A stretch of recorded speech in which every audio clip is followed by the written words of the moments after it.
اس کے بعد یہ فرمایا کہ کسی قوم کی دشمنی بھی تمہیں اس بات پر آمادہ نہ کرے کہ تم عدل سے ہٹو. عدل کے راستے کا کہ جو سب سے بڑی عدل کے راستے کی مزاحمت و رکاوٹ ہے، یہ اس کی طرف اشارہ ہے.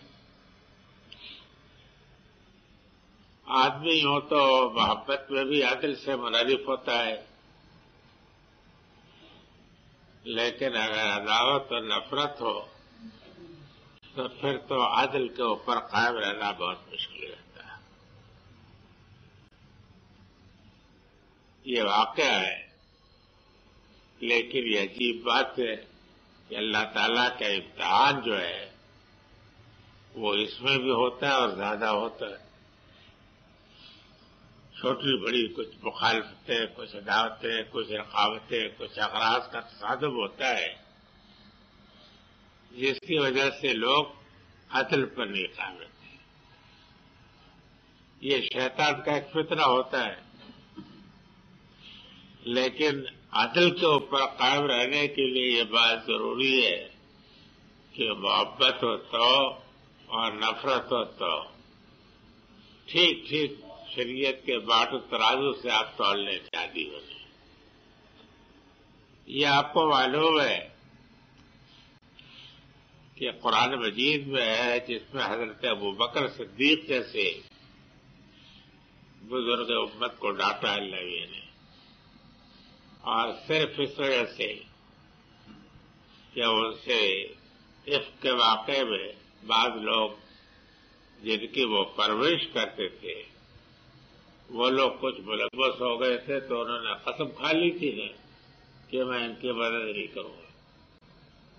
تو حضرت ابوبکر صدیق کو بھی ڈانٹتے ہوئے اللہ نے یہ تک الفاظ کہے ہیں کہ زیادہ اپنی پاکیزگی کی وہ نہیں ہونا چاہیے، غرض کسی کو نہیں چاہیے. تو معلوم ہوا کہ محبت ہو یا نفرت ہو، بہرحال اللہ تعالی کا حق اور عدل کا حق سب سے بڑا ہے. یہ بات یہاں کہنے کا ایک اصولی طور پر بھی یہ بات صحیح ہے، لیکن یہاں اس کے کہنے کا ایک موقع محل بھی ہے کہ اب مسلمان ایک سیاسی قوت بن کر اٹھ رہے تھے شریعت کے حامل ہو کر، تو ظاہر ہے کہ اتنا بڑا انقلاب برپا کر کے کتنوں کو معذول کر کے ان کو جو یہ امانت دی جا رہی تھی تو خطرات سے آگاہ کرنا ضروری تھا کہ جو راہ پیش آ سکتے. تو یہ خطرات جو ہے سب سے پہلے تو قریش کے معاملے میں تھے، اس لیے کہ قریش نہ جانے برسوں سے پرے جمع کر کے لڑتے رہے تھے اور والدی کیا کیا تعدیہ ذاتیہ کی تھی، اور جو دوسرے حریف تھے ان سے بھی تھے.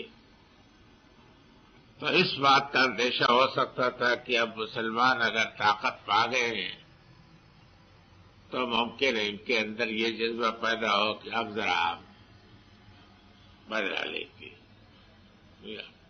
تو فرمایا کہ نہیں، اگر تم یہ کرو گے تو اس کے معنی ہے کہ اس حق کے کہ جو حق تمہیں حاصل ہوا ہے نا، اس کا بہت غلط استعمال کرنے والے بنو. ان کے ساتھ بھی تمہارا معاملہ عدلی کا ہوگا. یعنی اب یہ نہیں ہے کہ تمہیں انہیں جو طاقت ملی تھی تو اس طاقت میں کے غرے میں انہوں نے طرح طرح کے باتیں عدل کے خلاف کی، تو اب تمہیں اگر طاقت مل گئی ہے تو تم اس کا بدلہ لینے کے جوش میں تمام قسم کے خلاف ورزیاں کر ڈالو. یہ نہیں ہے. تو یہ خاص موقع بھی ہے. اس سے معلوم ہوتا ہے کہ اسلام میں اصل تقویٰ وہ ہے کہ جو سیاست میں برتا جاتا ہے، اور سب سے بڑا تقویٰ وہ ہے کہ جو بین الاقوامی معاملات میں برتا جاتا ہے. قوموں کا مزاج تو یہ ہوتا ہے نا کہ بین الاقوامی معاملات میں چالاکی، بے ایمانی، عیاری اور سیاست سمجھتی ہے. لیکن واقع ہے کہ اسلام نے بین الاقوامی معاملات میں بھی تقویٰ کی اسی طریقے سے تاکید کی ہے جس طریقے سے خانقاہ میں تقویٰ کا اہتمام ہوتا ہے. وہ خانقاہی تقویٰ ہوتا ہے، یہ بین الاقوامی تقویٰ ہوتا ہے. یعنی میدان جنگ میں بھی یہ ضروری ہے کہ آپ تقویٰ کو پروگرام لیں. دشمن پر جب حملہ کرے اور آپ کو اس کے قلعے فتح کر لے تب بھی یہ ضروری ہے کہ آپ عدل کے مطابق فیصلہ کریں، ورنہ پھر آپ کے وجود کا کیا فائدہ ہو؟ وجود کا کوئی فائدہ نہیں. اور تقویٰ اگر صرف بچینی میں کام دیتا ہے تو پھر یہ تقویٰ کوئی بڑی چیز تو نہیں ہوا. تو میں یہ چاہتا ہوں کہ آپ لوگ سیاسی تقویٰ بھی سیکھیں.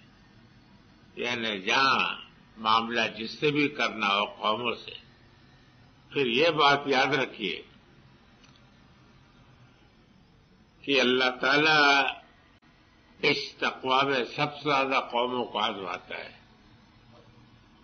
اور اگر کوئی قوم اس میں ناکام ہوتی ہے تو پھر اس کو ذلت بھی نصیب ہوتی ہے. دنیا میں جتنی بھی قومیں ہیں کہ جو ان کو عروج اللہ بھی نے بخشا ہے اور پھر وہ زوال میں مبتلا ہوئی ہے، تو وہ صرف اپنے سیاسی تقویٰ کے فساد میں. یہ تقویٰ جو سیاسی ہے اس تقویٰ میں وہ کامیاب ہے. سمجھ گئے؟ اس میں آپ بھی ناکام ہوئے ہیں اور دوسرے بھی ناکام ہوئے ہیں. اللہ تعالیٰ کسی قوم کو اقدار دے کر کے یہ دیکھتا ہے کہ ان لوگوں کو کہ جو ان کے زیر اقدار ہے کس طریقے کا معاملہ کرتے ہیں. سمجھ گئے؟ اس کے لیے ایک مہلت ملتی ہے. وہ مہلت پوری کرنے کے بعد تب اللہ تعالیٰ اپنی میزان اٹھاتا ہے اور توڑ کر کے ان کو پھینک دیتا ہے. تو اجتماعی اور سیاسی زندگی میں بھی آدمی کو اسی طریقے سے متقی ہونا چاہیے جس طریقے سے اپنی انفرادی اور مذہبی زندگی میں ہوتا ہے. اگر معاملات میں آپ سچے نہیں ہیں، اپنے دشمن کے ساتھ آپ انصاف نہیں کر سکتے، آپ میں حریف کے ساتھ معاملہ کرنے میں آپ منصف نہیں ہیں، تو پھر آپ یہ ہے کہ اپنی تسبیح پر اور اپنے حج پر زیادہ ناز نہ کیجیے. اس کی وجہ یہ ہے کہ ایک دن آپ کا یہ پول کھل جائے گا. مجھے امید ہے کہ آپ نے یہ بات سمجھ لی ہوگی کہ ولا یجرمنکم شنآن قوم الا ان تعدلوا کیا مطلب ہے. یہ دیکھیے کہ اس کا یہ ہے کہ حضرت عمر رضی اللہ تعالیٰ عنہ کے متعلق جو ہے اسلام میں آئیڈیل حکمرات یہی لوگ ہیں نا، یہی لوگ ہیں نمونہ. ان کے متعلق یہ دیکھ لیجیے کہ واقعہ ہے کہ کبھی روایات میں آتا ہے کہ انہوں نے اپنے عراق کے گورنر کو لکھا کہ مجھے یہ معلوم ہوا ہے کہ تمہارے آدمی دشمنوں کے تعاقب میں جب نکلتے ہیں تو جو لوگ پہاڑوں میں جا چھپتے ہیں ان کو اشارہ دیتے ہیں کہ مت سے نہ ڈرو نہیں، ہماری پناہ میں آ جاؤ. اور جب وہ پناہ میں آ جاتے ہیں تو ان کو قتل کر دیتے ہیں. تو میں تمہیں آگاہ کرتا ہوں کہ آپ مجھے جس کا بھی پتہ چلے گا تو وہ اس طریقے کا جرم کا مرتکب ہوتا ہے تو میں اس کو قتل کر دوں. ہے نہیں یہ سیاسی تقویٰ، حکومت کا تقویٰ یہ ہے. تو یہ چیزیں ہوتی ہے کہ جس کے لیے اللہ تعالیٰ حکمرانی دیتا ہے. حکمرانی عیاشی کے لیے تو نہیں دیتا ہے. تو کوئی سمجھے تو حقیقت میں تھی کانٹوں کا تاج ہے. تو فرمایا کہ یہ یاد رکھے کہ وَاذْكُرُوا نِعْمَتَ اللَّهِ عَلَيْكُمْ مِيثَاقُ الَّذِي کے بعد یہ باتیں کہی جا رہی ہیں کہ نعمت آپ کو شریعت کی نعمت جو دی گئی ہے تو اس کی قدر یہ پہچانو. اعدلو، عدل کرو، ہوا اقرب للتقوی، تقوی سے قریب تر چیز ہے یہ بھی سن لیجیے. تقوی سے قریب تر ہے، تقوی نہیں کہا. یعنی مطلب یہ کہ تقوی تو ایک خاندان ہے تقوی کا، وہ تو ایک برکتی چیز ہے، ایک بنیادی چیز ہے کہ جس کسوٹی کے اوپر ہر چیز پرکھی جاتی ہے، یہ تقوی کی چیز ہے کہ نہیں. مطلب یہ ہے کہ اگر تمہارے اندر تمہاری قوت شامہ ٹھیک ہے، تمہارا ذوق سلیم ہے، تمہارے اندر ایمان کی رمق ہے، تو پھر تم آسانی کے ساتھ پہچان سکتے ہو کہ تقوی سے ملتی جلتی چیز اور اس سے قریب تر چیز کیا ہے. اگر یہ ذوق نہیں ہے تو اس کے معنی ہے کہ ابھی تم ایمان کی حلاوت سے آشنا نہیں ہو.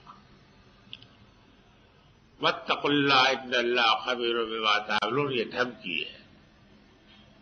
اللہ سے ڈرتے رہو، جو کچھ بھی تم کرتے ہو خدا اس سے باخبر ہوتا ہے. باخبر ہوتا ہے کیا مطلب ہے؟ باخبر ہو کے بیٹھا تو نہیں رہے گا. سمجھا؟ یہ بڑی تیز دھمکی ہے. وعد اللہ الذین آمنوا وعملوا الصالحات لهم مغفرۃ واجر عظیم. اللہ نے وعدہ کیا ہے ان لوگوں سے کہ جو ایمان لائے اور جنہوں نے عمل صالح کیے، اس بات کا کہ ان کے لیے مغفرت ہے اور اجر عظیم. آپ سے جو میثاق اللہ تعالیٰ نے لیا وہ اوپر والی آیت میں بیان ہوا ہے جی. ہر میثاق کے جواب میں آخر اللہ میں آگے بھی تو کچھ وعدہ ہے، تو اب اللہ نے اپنا میثاق بیان کر دیا. معاہدے میں دو فریق ہوتے ہیں نا. اب یہ کتنی بڑی عظیم بات ہے کہ ہم اور آپ مخلوق تو اللہ کی ہے، پیدا کیا اس نے. وہ اگر ہم سے معاہدہ کرتا ہے، وہ آگ لیتا ہے تو یہ اس کی شان تو ہے، لیکن ہم سے جو معاہدہ لیتا ہے تو اس کے بدلے میں وہ خود بھی یاد کرتا ہے. معاہدے کا ایک فریق بنتا ہے کہ نہیں بنتا ہے. مطلب ہے کہ تم یہ کرو گے تو میں یہ کروں گا.